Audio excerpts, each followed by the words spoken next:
Meski sudah diviralkan sedemikian rupa, penambangan galian C yang dilakukan sebuah perusahaan penambang yang disinyalir tidak mempunyai IUP-OP tetap nekat melakukan aktivitas penambangan.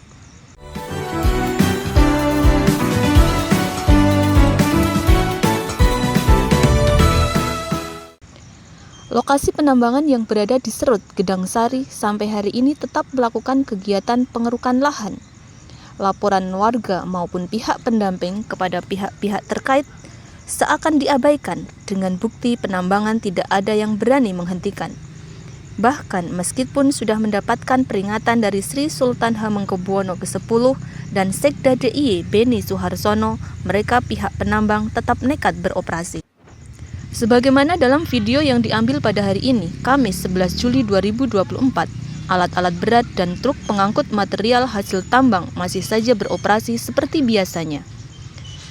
Salah seorang Dewan Pembina DPP Gibran Center, Binyamin Sudarmaji, selaku pendamping warga terdampak mengabarkan bahwa aktivitas penambangan sampai saat ini masih saja berlangsung.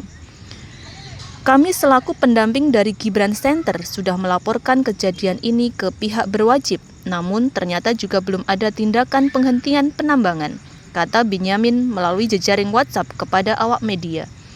Silahkan dicek langsung di lokasi atau menghubungi warga di sana, Mas, jelas Binyamin. Sebagaimana viralnya video keluhan dan teriakan seorang warga Serut, Mas Eko, pada tanggal 4 Juli 2024 yang lalu sampai memohon pada Presiden Jokowi, kepada Raja Sri Sultan Hamengkubuwono X, kepada Bupati Gunung Kidul untuk menghentikan penambangan yang dianggap membahayakan warga sekitar, karena dikhawatirkan jika terus-menerus ditambang bisa mengakibatkan longsornya lahan yang berada sangat dekat dengan rumah penduduk.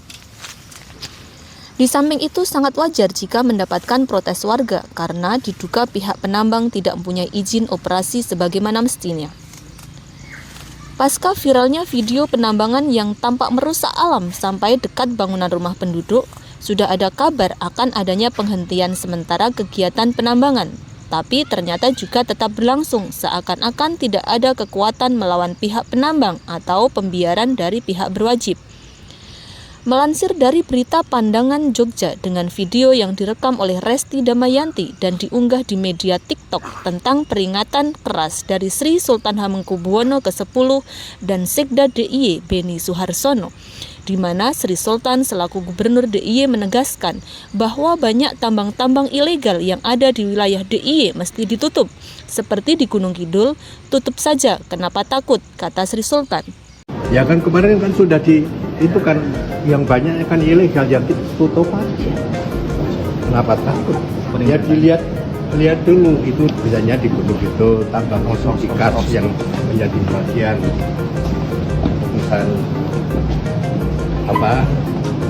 kawasan yang tidak boleh ditambang dan sebagainya kan ada semua, kan harus dilihat itu nanti akhirnya. Sementara itu, Sekda DIY Beni Suharsono menambahkan bahwa Pemda DIY telah menyurati perusahaan-perusahaan penambang ilegal tersebut. Surat itu berisi peringatan agar aktivitas pertambangan ilegal dapat dihentikan sampai proses perizinan dilakukan. Ya kan yang ilegal itu kan sudah diingatkan supaya dihentikan. Berapa sudah dilakukan surat untuk melakukan penghentian dan ada yang menghentikan sementara, jadi memang harus segera dilakukan proses perizinan. Kan tadi ngajarnya juga bukan tidak boleh, kalau semua prosedur perizinan itu harus dilakukan. Termasuk kan juga memperhatikan tata ruang loh, mana boleh ditambang, tidak ditambang, makanya yang paling penting segera dilakukan proses perizinan supaya menjadi legal. Kan kalau legal kan ada rangkaiannya, misalnya setelah diberikan izin harus mengajukan ada lingkungan dan sebagainya. Sampai berita ini diturunkan, menurut seorang tokoh ternama Gunung Kidul, Binyamin Sudarmaji, belum ada kepedulian para pemangku wilayah maupun wakil rakyat yang turun tangan dan menghentikan aktivitas penambangan. Kami tidak ada kepentingan bisnis atau politik, Mas, selain peduli pada kelestarian lingkungan, menyelamatkan Gunung Kidul dari amukan penambang yang merusak alam. Ini sebenarnya bisnis kecil, tapi dampak lingkungannya besar, terang Binyamin. Warga sendiri sangat khawatir jika tidak segera dihentikan akan membahayakan penduduk sebab kondisi tanah yang dikeruk alat berat selain ada yang milik warga juga terlalu dekat dengan pemukiman. Jika terjadi longsor dan korban jiwa maupun rusaknya bangunan rumah serta lingkungan, siapa yang akan bertanggung jawab? Dari Gunung Kidul, reporter Wajio MN News mengabarkan. Terima kasih sudah nonton. Jangan lupa like, subscribe, dan share ya.